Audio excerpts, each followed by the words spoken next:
وكفى وسلام على عباده الذين اصطفى خصوصا على أفضل رسله وسيد الأنبياء ماحي الذنوب والخطا منبع الجود والعطاء صاحب الشفاعة والمقام والحمد واللواء الذي دنا فتدلى فكان قاب قوسين أو أدنى فأوحى إلى عبده ما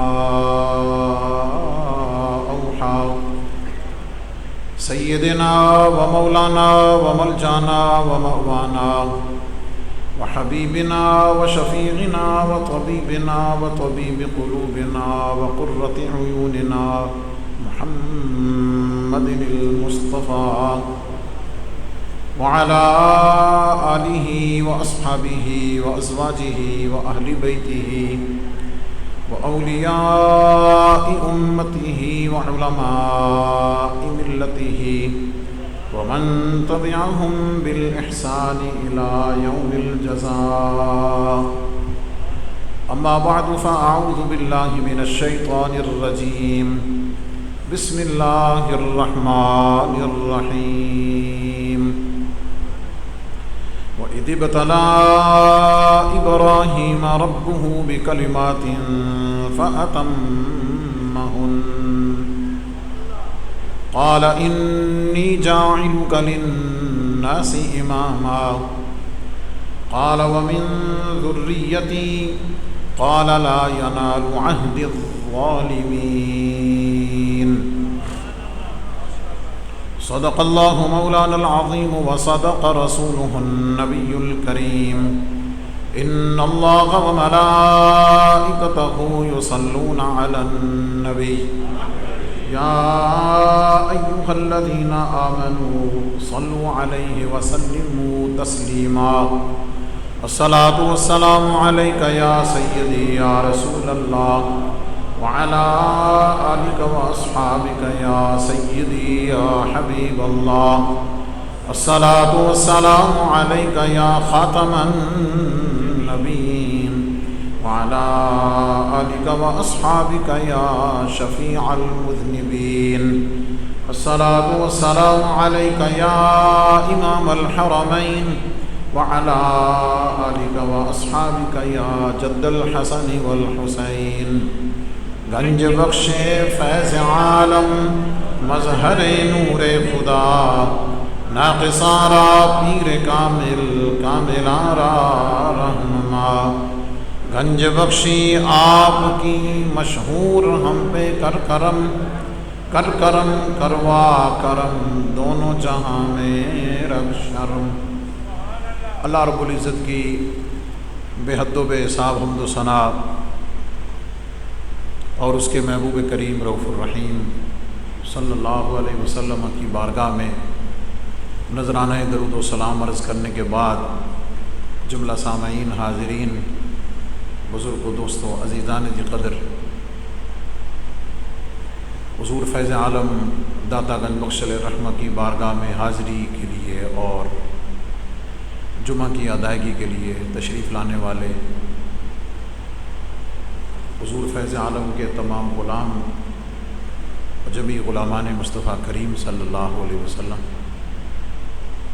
اور ARYQ-TV کے ذریعے پوری دنیا کے ناظرین و ناظرات، ماؤں بہنوں، بیٹیوں، مستورات، سب کی خدمت میں السلام علیکم ورحمۃ اللہ۔ آپ سب حضرات کی خدمت میں جو موجود ہیں یہاں اور لاکھوں لوگ جو ARYQ-TV کے ذریعے حضور فیض عالم کی بارگاہ کے ان پرنور نظاروں سے ہمیشہ مستنیر اور مستفیض ہوتے ہیں، ان سب کی بارگاہ میں آج کا یہ دن عید الاضحیٰ کا دوسرا دن آپ سب کی خدمت میں مبارک ہو۔ یہ برکتوں اور سعادتوں کا عروج اور کمال ہے کہ جمعہ کا بھی دن ہے اور عید کا بھی دن ہے، اور بہت سارے لوگ جو اپنے ایمان اور عقیدے میں کمزوری کی وجہ سے اللہ رب العزت پر مکمل بھروسہ، توکل اور یقین نہ ہونے کی وجہ سے یہ سمجھتے ہیں کہ دو عیدیں یعنی جمعہ بھی ہو اور عید بھی ہو تو وہ بھاری ہوتا ہے۔ سنا ہوا ہے نا آپ؟ تو اللہ تعالیٰ نے اپنی قدرت سے یہ دونوں دن ایسے اکٹھے کیے ہیں، ایسے اکٹھے کیے ہیں کہ کوئی مسلمان اس سے نکل سکتا ہی نہیں۔ عید الفطر کے چاند میں تو بعض لا علم لوگ کہہ دیتے ہیں کہ جناب وہ چاند کا اعلان غلط ہوا ہے تاکہ دو خطبے اکٹھے نہ ہوں، ہیں دو عید کے دن اکٹھے نہ ہوں۔ لیکن آج اس موقع پر اس طرف میں خاص طور پہ توجہ دلا رہا ہوں کہ اسلام میں قرآن و سنت کی روشنی میں اس چیز کا کوئی تصور نہیں ہے قطعا۔ میں نے جملہ بولا ہے، میں اس جملے کو ذرا اور معنی میں لے کے آپ کو ساتھ لیتا ہوں ذوق میں۔ آپ نے یہ سنا کہ عید اور جمعہ اکٹھے ہو جائیں تو بھاری ہوتے ہیں۔ کیا ہوتے ہیں؟ بولیے ذرا۔ بھاری ہوتے ہیں۔ تو میں کہتا ہوں ہاں بھاری ہوتے ہیں، میں کہتا ہوں کہ ہاں بھاری ہوتے ہیں، لیکن جس سینس میں تم سمجھتے ہو اس میں بھاری نہیں ہوتے۔ بھاری ہوتے ہیں مومن اور مسلمان کے نامہ اعمال میں نیکیاں زیادہ پڑتی ہیں، اس لیے بھاری۔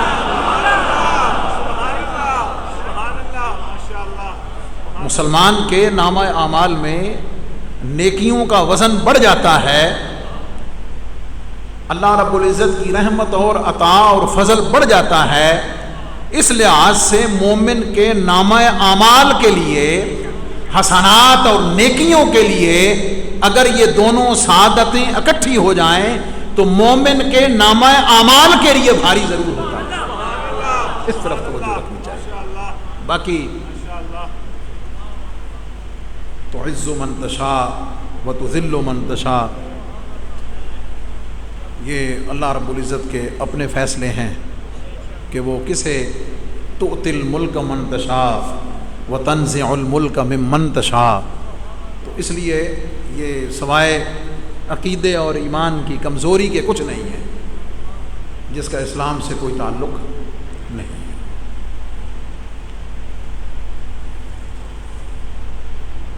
میں گفتگو شروع کرنے سے پہلے، جیسے آپ کو معلوم ہے کہ پچھلے جمعۃ المبارک کو میں یہاں نہیں تھا،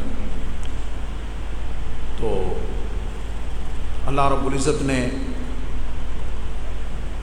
جہاں میں حاضر ہوا سان فرانسسکو کے شہر لوڈائی میں، وہاں کے مسلمانوں کو، اہل محبت کو، اہل عشق کو، حضور فیض عالم کے چاہنے والوں کو، پیار کرنے والوں، اللہ رب العزت نے یہ سعادت عطا کی کہ انہوں نے چرچ خرید کر اسے مسجد میں تبدیل کیا۔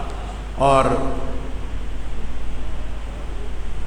اللہ تعالیٰ نے جب توفیق عطا کرنی ہو نا، کسی پہ کرم کرنا ہو تو اس کے اسباب بھی دنیا میں بنا دیتا ہے نا، یعنی اس سے اللہ تعالیٰ کام ایسے کرواتا ہے، دنیا میں اس سے ایسے کام کرواتا ہے کہ وہ کام کر کے اپنے آپ کو جنت کا مستحق کر لے۔ تو خاص طور پر ہمارے بھائی جناب نوید اصغر ان کا نام ہے، اللہ تعالیٰ نے ان کو سعادت عطا کی اور انہوں نے یہ نیکی کا کام کیا۔ ہم وہ سب نہیں رہیں گے، کیا خیال ہے؟ لیکن وہاں پہ اللہ رب العزت کی وحدانیت، نبی کریم علیہ السلام کی رسالت اور حضور کی محبت کے تذکرے ہمیشہ ہوتے ہیں۔ اللہ تعالیٰ ہم سب کو جزائے خیر عطا فرمائے۔ اس کا ذکر اس لیے ضروری ہے کہ ہر ایک سننے والا جو بھی ہے، یہ ایسی نیکی ہے کہ جو ہر کوئی کر سکتا ہے، لیکن اس کے لیے اللہ سے توفیق طلب کرنی چاہیے، راحت طلب کرنی چاہیے۔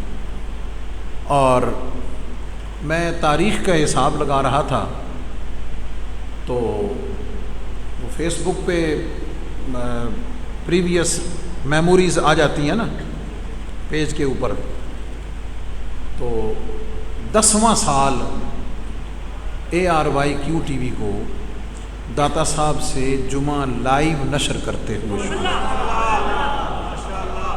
یہ میڈیا کی دنیا میں، چینلز کی ورلڈ میں بھی ایک منفرد ریکارڈ ہے، منفرد سی بات ہے، اور کسی عالم دین اور کسی خطیب کے لیے بھی منفرد ریکارڈ ہے، لیکن یہ سارے ریکارڈ کہاں سے شروع ہوتے ہیں؟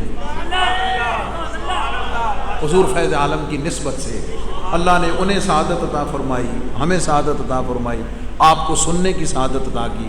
یہ بہت بڑا اعزاز اور بڑا ریکارڈ ہے۔ اللہ تعالیٰ اس پر آپ سب کو، دربار شریف کی تمام انتظامیہ کو جو ہمیشہ تعاون فرماتے ہیں، اور خاص طور پر ARYQ TV کی جو پوری ٹیم ہے، اس میں خاص طور پر ہمارے بھائی ظہیر صاحب ہیں، کراچی میں عامر فیاضی صاحب ہیں، اور سب کے سرپرست جناب حاجی عبدالرؤوف صاحب، وہ اور ان کے بھائی جو وصال فرما گئے حاجی عبدالرزاق یعقوب صاحب۔ اللہ تعالیٰ سب کو اس کی برکتوں سے مالا مال فرمائے۔ اچھا، بڑی ڈھیلی آمین آپ کیجیے، میرا خیال ہے آپ کو اندازہ ہی نہیں کہ یہ کام کتنا بڑا ہے، ذرا زور سے کہہ دیجیے آمین۔ اور اس میں بنیادی تحریک ہمارے بھائی الحاج خلیل ملک صاحب، آج کل علیل ہیں، آپ دعا فرمائیں اللہ تعالیٰ انہیں صحت عطا فرمائے اور ان کی خدمات کو اللہ رب العزت قبول فرمائے۔ میں نے قرآن مجید فرقان حمید سورہ بقرہ کی ایک آیت تلاوت کی ہے۔ اللہ رب العزت ارشاد فرماتا ہے، بسم اللہ الرحمن الرحیم، وَإِذِ ابْتَلَىٰ إِبْرَاهِيمَ رَبُّهُ بِكَلِمَاتٍ، اور یاد کیجئے اے محبوب صلی اللہ علیہ وسلم، جب تمہارے رب نے ابراہیم کو کچھ چیزوں کے ذریعے آزمایا۔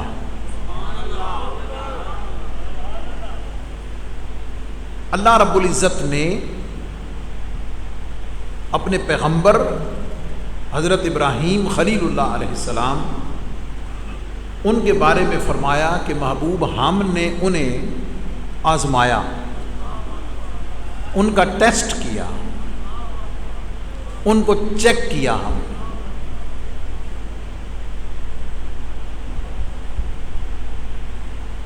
فَأَتَمَّهُنَّ، اور اللہ رب العزت نے فرمایا کہ ہم نے اپنے محبوب بندے پیغمبر ابراہیم خلیل اللہ کو آزمایا، اور ساتھ فرمایا فَأَتَمَّهُنَّ، ہمارے خلیل نے وہ ساری باتیں پوری کر دیں۔ اور اللہ فرما رہا ہے کہ میرے خلیل نے میری آزمائش پر پورا اتر کر ان کلمات کو مکمل کیا، یعنی میرا ابراہیم اس امتحان میں پورا اترا، آزمائش میں پورا اترا، اور جو آزمائش میں پورا اترے وہ کامیاب ہوتا ہے۔ مطلب یہ ہے ہم نے اپنے خلیل ابراہیم کا ٹیسٹ لیا اور میرا خلیل اس ٹیسٹ میں پاس ہو گیا۔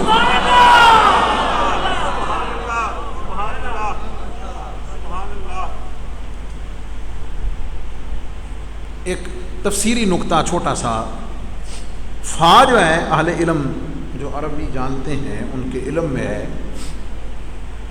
گرامرلی یہ تعقیب مع الوصل کے لیے آتا ہے۔ اس کا مطلب یہ ہوتا ہے کہ جو کام پہلے ہے نا اور جو کام دوسرا ہے، ان دونوں کے درمیان زیادہ گیپ نہیں ہے، زیادہ فاصلہ نہیں ہے، زیادہ وقت اور مدت نہیں ہے. فَأَتَمَّهُنَّ، اس کو یوں سمجھ لیں کہ اس کی جگہ سمجھانے کے لیے ثُمَّ أَتَمَّهُنَّ، پھر ابراہیم نے ان کو پورا کر دیا. یہ نہیں، فرق دونوں میں کیا ہے؟ فرق دونوں میں یہ ہے کہ میں نے اپنے خلیل کو آزمایا، ٹیسٹ کیا. میرے ابراہیم نے، میرے خلیل نے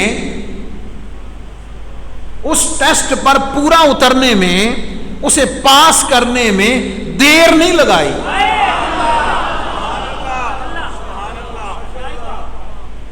کو سوچو بچار نہیں کیا، کو بہت دیر نہیں لگائی،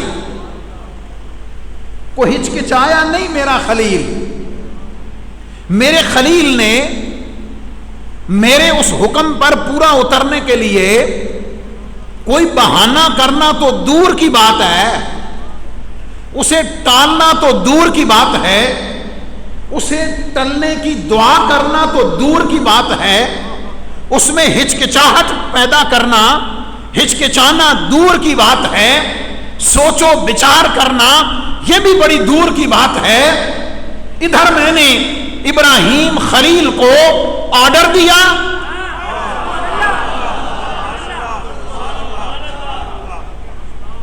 ادھر میں نے اپنے خلیل کو آرڈر کیا، ادھر اگلے ہی لمحے میں میرے خلیل نے اس امتحان کو پورا کر دیا.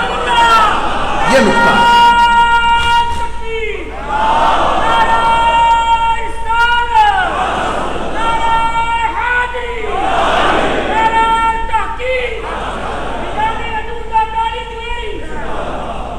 میں نے حضرت ابراہیم علیہ السلام کی سیرت پر اور یہ جو وہ کتنی چیزیں ہیں جن کے ذریعے سے اللہ نے اپنے خلیل کا امتحان لیا، پھر ان پر وہ پورا کیسے اترے، وہ میں نے آگے چل کے آپ کو عرض کرنا ہے. ابھی یہ جو بات یہاں میں نے عرض کی ہے وہ یہ ہے کہ میرے خلیل نے میرے حکم پر لبیک کہنے میں دیر نہیں لگائی. یہ جو جذبہ ہے، یہ جو سوچ ہے، یہ جو طرز عمل ہے، یہ بندگی کا کمال ہے، یہ اللہ کی محبت کا کمال اور عروج ہے، یہ اللہ رب العزت کی محبت کا منتہا ہے. اللہ رب العزت کے سے پیار کا کمال ہے. ادھر رب کائنات حکم دے، ادھر کان میں اللہ کے حکم کی آواز پہنچے. بندگی کا کمال یہ ہے کہ وہ جہاں ہے، جس حال میں ہے، جس کیفیت میں ہے، اپنا سب کچھ رب کی بارگاہ میں حاضر.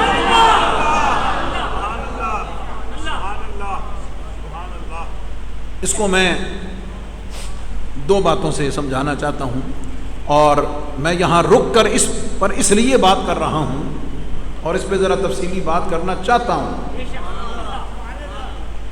اس لیے کہ آج بالعموم جو ہمارا طرز عمل ہے نیکیوں کے بارے میں، حسنات کے بارے میں، طاعات کے بارے میں، وہ تساہل، سستی اور ٹالنے کے طرز عمل پر ہم چلے گئے ہیں. اچھا یار کوئی نہیں، نماز رہ گئی تو پھر قضا کر لساں، عمومی سی بات ہے. زکوٰۃ اچھا یار ہے سواری تا نہیں دیتی گئی، مڑ پھر اگلی باری ویکھ لساں. روزے رہ گئے، اچھا یار کوئی گل نہیں، اس باری کام بڑا سی، اس دفعہ کام بہت زیادہ تھا، اس دفعہ طبیعت بڑی خراب تھی. طبیعت خراب نہیں، تیری نیت خراب تھی. ٹھیک ہے تو چلو پھر رکھ لیں گے. حج فرض ہے، اچھا یار ہے دو چار کم کر لئیے نہ تے بڑا ٹائم پیا، پھر کر لساں. یہ جو ہے کہ نیکی کا خیال آنے پر یا نیکی اور اللہ کی بندگی کا وقت آنے پر اسے فوراً بجا نہ لانا اور اسے ٹال دینا، یہ اللہ کے محبوبوں کا طریقہ نہیں ہے. اللہ کے پیاروں کا یہ طرز عمل نہیں ہے. اور جو دعویٰ کرتا ہے کہ میں اللہ سے محبت کرتا ہوں، جو دعویٰ کرتا ہے کہ میں اللہ رب العزت سے قرب چاہتا ہوں، جو دعویٰ کرتا ہے کہ میں نبی علیہ السلام سے محبت اور عشق کرتا ہوں، اور کہتا ہے کہ جناب ہم بھی عاشق ہیں، تو پھر یہ میدان عمل ہے. یہ میدان عمل ہے. یہاں تیرے دعوے سے بات نہیں بنے گی، لا پھر اپنا عمل. اللہ نے اپنے خلیل ابراہیم علیہ السلام کو حکم دیے، آزمائش کی، ان کا ٹیسٹ کیا، جس طریقے سے بھی کیا. ادھر اللہ کا حکم ملا، ادھر خلیل نے کہا مولا تیری بارگاہ میں یہ سب کچھ تیرے لیے حاضر ہے. دو باتیں میں نے اس سے عرض کرنی ہے. حضرت عمر بن عبدالعزیز رضی اللہ تعالیٰ اپنے عدل میں، اپنے انصاف میں، اپنے تقوی میں، اپنے خلافت راشدہ کے منہج پر حکومت کو قائم کرنے والے اور خلافت راشدہ کی یادوں کو تازہ کرنے والے حضرت سیدنا عمر بن عبدالعزیز رضی اللہ تعالیٰ، یہ یاد رہے کہ جب تک اس منزل محبت پہ نہیں پہنچے تھے، میں اس کو یوں کہہ رہا ہوں، جب تک اس منزل محبت کے کمال تک نہیں پہنچے تھے، کر و فر اتنا تھا کہ جو جبہ پہنتے تھے نا، عبایا پہنتے تھے، موتی اس پر جڑے ہوئے ہوتے تھے، ہیرے جواہرات لگے ہوتے تھے، اور پتہ نہیں کتنے خادم جو ہے نا وہ اس عبایا کو اٹھا کے چلتے تھے تاکہ زمین پر نہ لگے، اور خوشبو ایسی لگاتے تھے کہ جس راستے سے گزر جاتے تھے کئی دنوں تک وہاں خوشبو رہتی تھی، اور لوگوں کو پتہ چلتا تھا یہاں سے عمر بن عبدالعزیز گزرا ہے. یہ کرو فر. پھر جب اللہ کی محبت میں کمال کو پہنچے، اور کمال محبت کو پہنچے، جب تخت پر حکومت پر آئے نا، تو پھر طرز عمل دیکھے نا. پھر ہیں کوئی آتا ہے حکومت میں آ کر سب کچھ اکٹھا کرتا ہے، سب کچھ اکٹھا کرتا ہے. عمر بن عبدالعزیز نے جو کچھ پہلے تھا وہ سارے کا سارا اللہ کے راستے میں خیرات کیا. یہ سیرت پہ تھوڑی بات کی. آپ اپنے گھر میں غسل کرنے کے لیے غسل خانے میں گئے اور اپنی شرٹ اتار کر غسل خانے کے دروازے پہ رکھی، ایسے لٹکا دی. گلی میں سے گزرتے ہوئے ایک فقیر نے ندا کی کہ میرے جسم پہ کپڑے نہیں ہیں، ہے کوئی اللہ کے نام پہ مجھے کو کپڑا دے دے.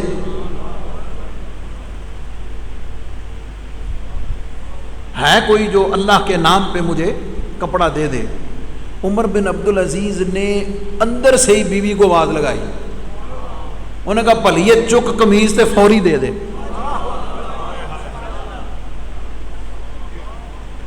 یہ میری قمیض اتارو، اٹھاؤ یہاں سے اور جا کر فوراً اللہ کے نام پہ اس کو دے دو. ظاہر ہے وہ بھی تو عمر بن عبدالعزیز کی بیوی تھی نا. کی خیال ہے ادھر بھی تو سیدہ ہاجرہ حضرت ابراہیم کی زوجہ تھی نا، چھوڑ کر جانے لگے. پوچھا صحیح کہ جناب میں آپ ہو گیا، یہ نہ کوئی بندہ نہ بندے کی ذات، نہ درخت نہ پانی نہ کھانا نہ سایہ، کچھ بھی نہیں ہے، کہاں چھوڑ کے جانے لگے ہو؟ خاموش رہے. دوبارہ پوچھا، پھر خاموش رہے. تیسری مرتبہ دامن پکڑ کے پیچھے سے پوچھا بتاؤ تو صحیح. جب خاموش رہے نا تو زوجہ ابراہیم کی تھی، ماں اسماعیل کی تھی.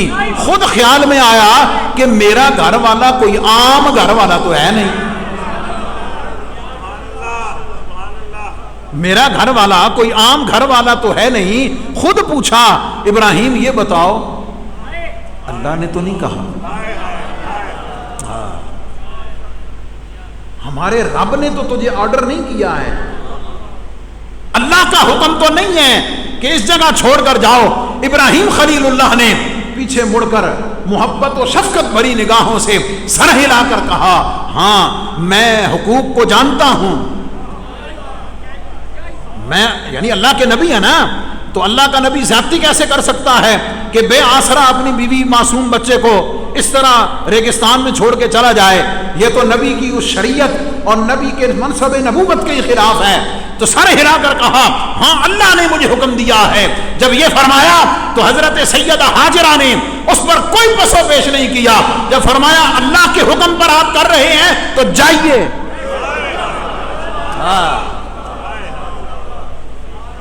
آپ تشریف لے جائیں.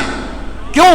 آپ جس رب کے حکم پر ہمیں یہاں چھوڑ کر جا رہے ہیں وہ رب ہمیں دیکھ رہا ہے. آپ اس کے حکم پر ہمیں چھوڑ کر جا رہے ہیں, وہ ہمیں بے وارث نہیں چھوڑے گا. جاؤ.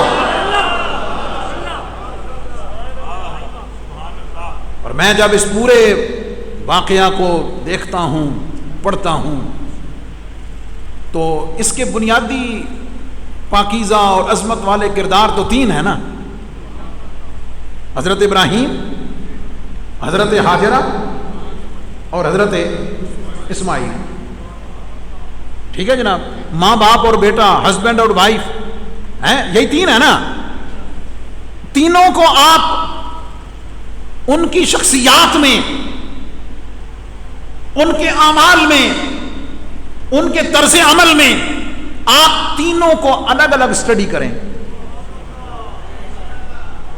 الگ الگ دیکھیں. حضرت اسماعیل علیہ السلام کی سیرت کو الگ پڑھیں, سیدہ ہاجرہ کی سیرت کو الگ پڑھیں, اور ابراہیم خلیل اللہ تو سبحان اللہ پھر ان کو الگ پڑھیں.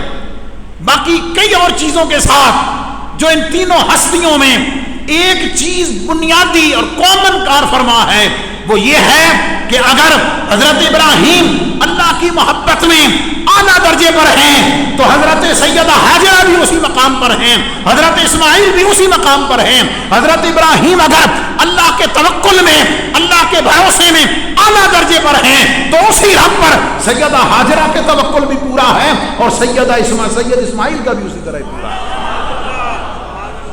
تینوں اپنی جگہ. اسماعیل کو کہا تجھے ذبح کرنا ہے,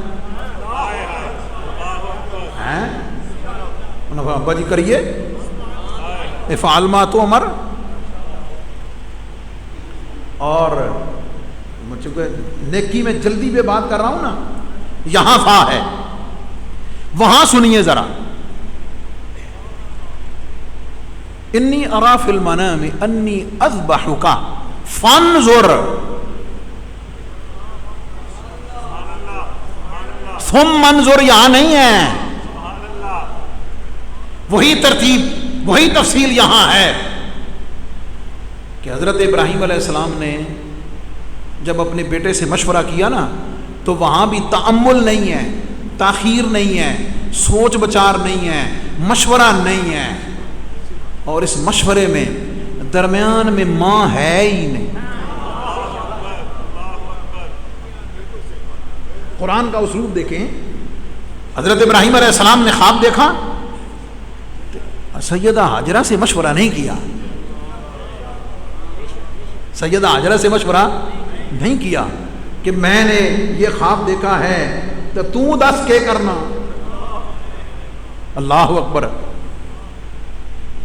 براہ راست پوچھا بیٹے سے کہ پتر تو دس, تیرا کیا پروگرام ہے, تو کیا کہتا ہے. اللہ اکبر. محبت والی بات, توجہ ہے جناب. اگر ابراہیم علیہ السلام اسماعیل علیہ السلام سے مشورہ نہ کرتے, فار ایگزامپل پوچھتے نہ, چپ کر کے تیار کراندے تو چپ کر کے لے کے ٹر جاندے ہیں, تو چپ کر کے کام پورا کر چھڑ دے, ہو سکتا تھا نا, پاسبل تھا, لیکن ایسا نہیں ہوا. بلایا, پوچھا پتر دس اے خواب تکیا, اور خواب میں بھی کوئی تعبیر یا گول مول گل نہیں کی تھی, ہاں کوئی لپیٹ کے نہیں دسیا, سیدھا انی اذبحک، تو میں پتر میں نے خواب دیکھا ہے کہ میں تیرے گلے پہ چھری چلا کے تجھے ذبح کر رہا ہوں. آپ ذرا نا لیول امیجن کریں، تصور کریں، ذرا سوچیں، تھوڑا سا ویژولائز کریں اس کو. کوئی اشاروں کے نایوں میں نہیں پوچھا، ڈائریکٹ پوچھا. اگر چپ کر کے کر دیتے نا، قیامت تک لوگوں نے کہنا تھا باپ تو تیار تھا ہی، چلو کوئی بات نہیں، پر پتر دا موڈ دل کوئی نہیں سی، پتر نو تے دھوکے نال ماریا. ہے یا نہیں؟ کہنا تھا یا نہیں کہنا تھا؟ ایسے ہی کہنا تھا. اللہ اکبر، اللہ اکبر. پوچھا، اسماعیل علیہ السلام نے کہا یا ابا تفعل. ادا ترجمہ میں سادہ کرن لگا، ادا مطلب یہ ہے اسماعیل علیہ السلام نے فرمایا ابا جی ڈھیل نہ لاؤ. اچھا میں ویسے پنجابی چیز تو آخیا میں تو سارے نے سمجھ آیا، ویسے جن کو سمجھ آئی وہ سبحان اللہ کہتے ہیں. پھر سنیں اسماعیل علیہ السلام کے جواب کا اسلوب یہ ہے کہ آپ یہ فرما رہے ہیں ابا جی اب دیر نہ کریں. ہائے ہائے ہائے، ابا جی دیر نہ، مشورہ تو دور دی گل ہے. انہوں نے یہ نہیں کہا ذرا امی سے پوچھ لو، ذرا مشورہ تو کر لیں، ابا جی کو عقل والی بات کریں. ہائے، ابا جی کو عقل والی گل کرو. کوئی بندہ اپنے ہاتھی اپنے پتر نو کوندا ہے؟ کیسی باتیں آپ کر رہے ہیں؟ کوئی آرگو نہیں ہے، کوئی پسو پیش نہیں ہے، کوئی ڈیلے نہیں ہے، کوئی تاخیر نہیں ہے، کوئی تعامل نہیں ہے، کوئی ٹالنا نہیں ہے، کوئی ہچکچاہٹ نہیں ہے. اسماعیل علیہ السلام نے کہا ابا جی ٹھیل نہ لاؤ. قیامت تک کے لیے ابراہیم کے گھرانے نے بتایا. اب میں بات بڑھا رہا ہوں. ابراہیم علیہ السلام کے پورے خاندان نے، یہ تین افراد، تین پہ ہی تھا نا، پورے گھرانے نے، پورے خاندان نے اپنے ہر عمل سے ننھے اسماعیل نے یہ بتا دیا کہ قیامت تک یاد رکھنا، اگر میرا باپ ابراہیم خلیل اللہ کی محبت میں اس اعلیٰ درجے پر ہے کہ وہ ذبح کرنے کو تیار ہے، تو یاد رکھنا میں اسماعیل بھی اللہ کی محبت میں فنا ہوں، اللہ کی محبت میں غرق ہوں. اگر وہ ذبح کرنے کو تیار ہے تو میں خوشی سے ذبح ہونے کو تیار ہوں، ذبح ہونے کو تیار ہوں.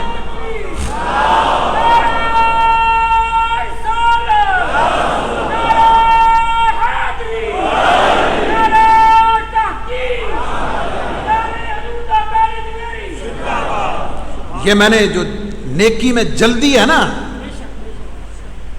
اس پر حضرت ابراہیم کی سنت بھی یہی ہے اور حضرت اسماعیل کی سنت بھی یہی ہے اور سیدہ ہاجرہ کی بھی سنت یہی ہے. آپ ہر سٹیپ پر دیکھ لیں، بطور وائف، بطور بیوی اور دوسری طرف بطور ماں. یہ بہنوں بیٹیوں کو چاہیے، لاکھوں کی تعداد میں ہماری بہنیں بیٹیاں سنتی ہیں اور یہ عام تاثر ہے کہ نیکیوں میں، حسنات میں، خیرات میں، طاعات میں سب سے بڑی رکاوٹ بیوی ہوتی ہے. عام تاثر ہے، ہر کی بات نہیں کر رہا. سمجھ آ گئی؟ یہ وہ توجہ سے سنیں کہ سیدہ ہاجرہ کی سنت کیا ہے، سیدہ ہاجرہ کا طرز عمل کیا ہے، سیدہ ہاجرہ کی سنت مبارکہ کیا ہے. جس امتحان میں ابراہیم علیہ السلام کی آزمائش ہوئی، سیدہ ہاجرہ موڈے نال موڈا لا کے نال حوصلہ دیا، آگے بڑھایا. اور ابھی چونکہ خاص ذکر سیدنا ابراہیم علیہ السلام کا ہے، اور اگر میں اس تناظر میں سیدہ خدیجہ الکبریٰ کو دیکھوں، سبحان اللہ نہ کہنا کہیں کو سننا لگے، اگر اس تناظر میں سیدہ کائنات سیدہ فاطمہ الزہرا رضی اللہ عنہا کو دیکھوں، اگر میں اس تناظر میں سیدہ زینب کبریٰ کو دیکھوں، تو پھر میدان کارزار نمرود کے سامنے ابراہیم کا ہو، مکے کی سرزمین پر کفار اور مشرکین سے مقابلہ ہو، اور اگر ننھے اسماعیل کو میدان میں اتارنے کی بات ہو، اگر حضرت امام حسن و حسین دونوں شہزادوں کو شہادت کے لیے تیار کرنے کی بات ہو، اگر میدان کربلا میں سراپا استقامت اور صبر کی بات ہو، یہ امتحان اس وقت تک پورا نہیں ہو سکتا جب تک سیدہ ہاجرہ تائید نہ کر دیں، جب تک سیدہ خدیجہ الکبریٰ کا ذکر نہ کر لیں، جب تک سیدہ فاطمہ کا ذکر نہ کر لیں، جب تک سیدہ زینب کبریٰ کا ذکر نہ کر لیں۔ اس لیے یہ پورا گھرانہ، یہ پورا خاندان، ہر ایک اپنے آپ میں اللہ کی رضا اور محبت میں فنا ہے، اور اس قدر فنا ہے کہ وہاں تاخیر نہیں ہے، دیر نہیں ہے۔ میں بات مکمل کرتا ہوں۔ حضرت سیدنا عمر بن عبدالعزیز والی وقت ختم ہوا چاہتا ہے، جب نہا کے باہر نکلے نا، یاد ہے نا جڑی گل کر رہے ہیں، جب نہا کے باہر نکلے نا تو اہلیہ نے پوچھا امیر المومنین اتنی بھی کیا جلدی تھی، اتنی بھی کیا جلدی تھی، نہا کے باہر آ جانا سی تو پھر کیا دینا سی نا، آپ تو غسل خانے میں تھے، وہیں سے آرڈر لگایا کہ ابھی دے دو، اب جواب سننا، اور اس جواب میں سبق ہے، اور میری اس پوری گفتگو کا خلاصہ اور نچوڑ ہے۔ حضرت سیدنا عمر بن عبدالعزیز نے فرمایا بات اصل میں یہ ہے کہ ہو سکتا ہے کہ میں جب تک باہر آتا تو میری نیت شاید بدل جاتی۔ بڑی تربیتی بات ہے، بڑی غور والی، بڑی یاد رکھنے والی بات ہے، اپنانے والی بات ہے، اپلائی کرنے والی بات ہے۔ ہو سکتا ہے میں جب تک باہر آتا میری نیت بدل جاتی اور میں اس نیکی سے محروم رہ جاتا، اس لیے جیسے ہی میرے دل میں خیال آیا میں نے کہا دیر نہ لا، فوری جا کے۔ اب آپ اس پہ خود غور کریں، انکلوڈنگ مائی سیلف، ہم میں سے ہر ایک غور کرے۔ ہم بہت ساری نیکیاں ہمارے دل میں ان کی تمنا آتی ہے یا نہیں، اٹھتی ہے، کسی کو دیکھ کر شوق پیدا ہوتا ہے، کچھ سن کے خیال آتا ہے یار میں بھی یہ کرساں، ایک کرساں تے کدی نہ کرساں ہیں، اے پھر جی کرساں نا، اے پھر ساں ہی ساں ہے، کچھ بھی نہیں ہوتا۔ طریقہ کیا ہے، حکم کیا ہے، ادب کیا ہے کہ جیسے ہی نیکی کا خیال آئے نا انہوں فوری کر دے۔ علماء فرماتے ہیں کہ جب نماز کے لیے صبح آنکھ کھلے نا، یہ اب وقت نہیں ہے ورنہ میں آپ کو اس کی لاجک بتاتا، کہ جب آنکھ کھلے تو آنکھ کھل کے تو فوری بستر تو اٹھ کے کھلو جاؤ، عمل والی بات، فوری بستر سے اٹھ کے کھڑے ہو کے تو وضو دی تیاری کر لو، شیطان کی آدھی چال تو ادھر ہی ختم ہو جاتی ہے۔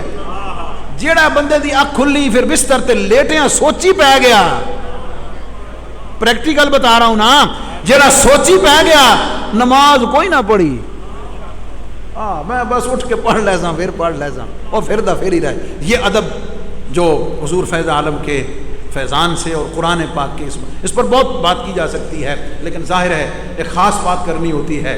بات اصل میں یہ تھی، اللہ نے ابراہیم علیہ السلام کو آزمایا، اس آزمائش میں فوراً پورا اترے، اس فوری پر میں نے آپ کو بتایا، اور یہ آج کے دن کا بہترین سبق ہے، اور اس میں درس یہ ہے کہ اگر کسی پر قربانی ہے، اگر کسی پر قربانی ہے تو پھر دیر نہ لاوے، ابھی بھی آج کا دن بھی ہے، کل کا دن بھی ہے۔ اپنی سوچ بچار میں حساب و کتاب کیلکولیشن میں نہ پڑے، اللہ کی رضا کے لیے جیسے ہو سکتا ہے کر کے، پھر کہے ہاں بھائی ہن سنا بھائی ہن تے ہو گئی، کیا خیال ہے، کر کے تو پھر سوچے، نیکی کر کے پھر سوچے، نیکی کرنے سے پہلے سوچے گا شیطان درمیان میں رکاوٹ بنے گا اور نیکی کر نہیں سکے گا۔ اللہ رب العزت کی بارگاہ میں دعا ہے کہ رب کائنات ہمیں فوراً نیکی کرنے کی توفیق عطا فرمائے۔ ابراہیم علیہ السلام کی آزمائش اور اس سے پورا اترنے پہ بات انشاءاللہ اگلے جمعہ پہ کریں گے۔ وآخر دعوانا الحمدللہ رب العالمین۔